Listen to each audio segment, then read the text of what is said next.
Alors, on sait depuis longtemps que le climat change, depuis plusieurs décennies, mais nous vivons maintenant avec des changements climatiques qui sont généralisés, c'est-à-dire qui affectent toutes les régions, depuis le haut des montagnes jusqu'au fond de l'océan, des régions tropicales aux régions polaires, qui sont rapides et qui s'intensifient, en particulier sur les événements extrêmes.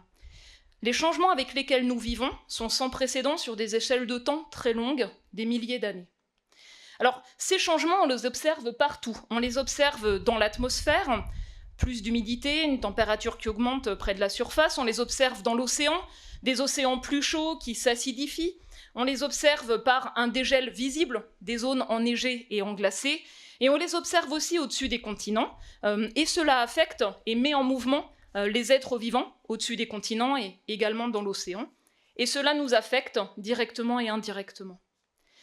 Alors si on prend un indicateur clé de l'état du climat, ce n'est pas le seul, mais il est simple, c'est le niveau de température à la surface de la Terre, au-dessus de l'océan, au-dessus des continents en moyenne.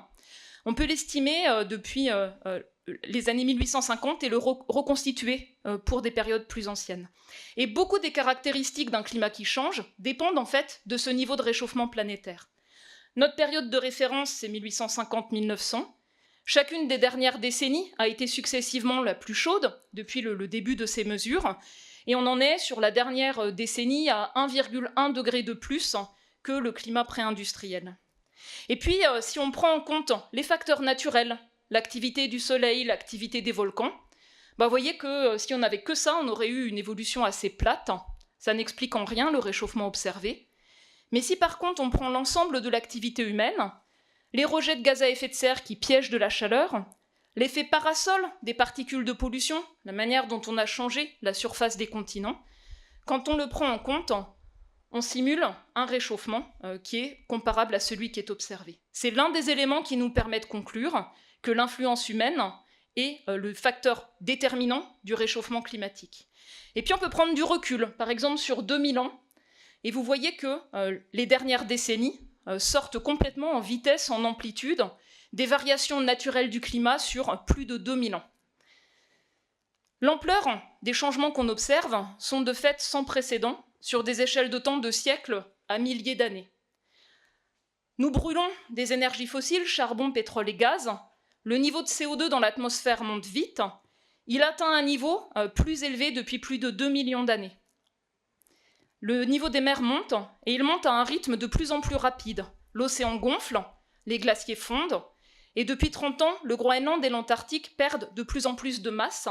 Le rythme du niveau des mers avec lequel on vit aujourd'hui est le plus rapide depuis plus de 3000 ans. Et puis c'est aussi le cas pour le recul de la banquise près du pôle Nord, ou le recul généralisé des glaciers que peut-être vous avez vu directement à l'échelle de votre vie, dans les Alpes ou dans les Pyrénées.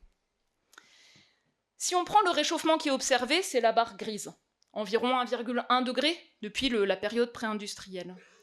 Si on prend l'effet net de l'influence humaine et notre meilleure estimation, vous voyez que l'ensemble du réchauffement observé est une conséquence de l'influence humaine sur le climat. Ce n'est pas 20%, ce n'est pas 50%, c'est le facteur déterminant.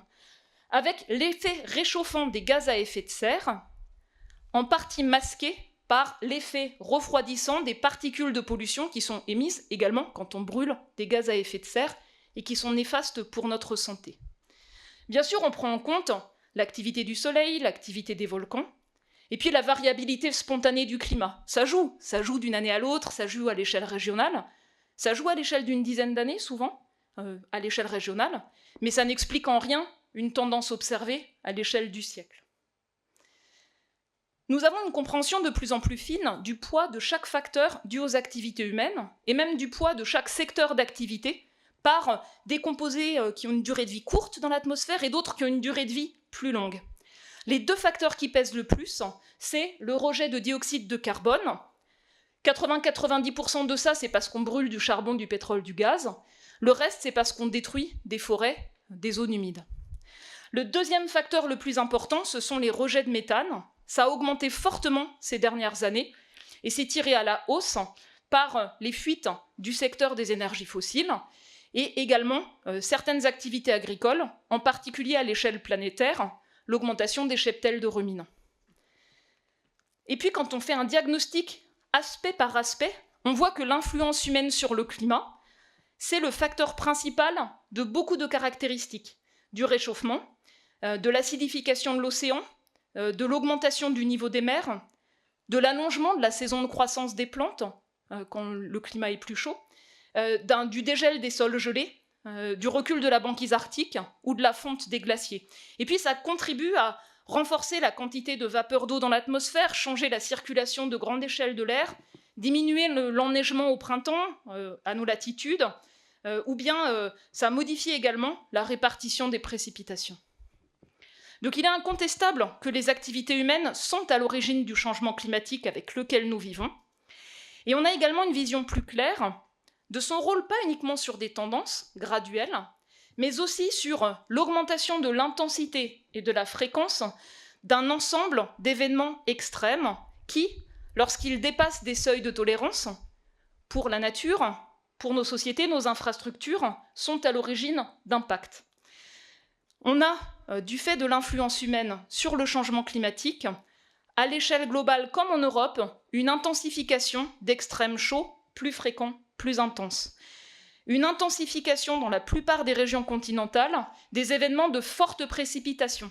Par degré de réchauffement, l'atmosphère peut contenir 7% de vapeur d'eau en plus. Sur les records de précipitations au niveau mondial, c'est 7% de plus par degré de réchauffement. On a une augmentation également des sécheresses dans certaines régions, parfois parce qu'il y a moins de précipitations, c'est le cas autour de la Méditerranée, parfois parce que quand l'atmosphère est plus chaude, eh bien en fait elle augmente l'évaporation, elle vide plus vite les sols de leur humidité, c'est le cas à nos latitudes. Des conditions plus chaudes, plus sèches, eh bien ce sont des conditions propices aux incendies, plus fréquentes, sur des saisons plus longues et sur des régions qui étaient précédemment pas affectées. Et puis l'océan, c'est des changements composites, plus chaud, plus de vagues de chaleur en mer, qui sont néfastes pour les récifs de coraux et d'autres écosystèmes.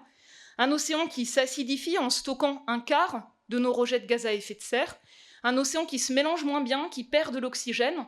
Et bien sûr, ça affecte aussi la vie marine, dont certains dépendent directement et d'autres indirectement.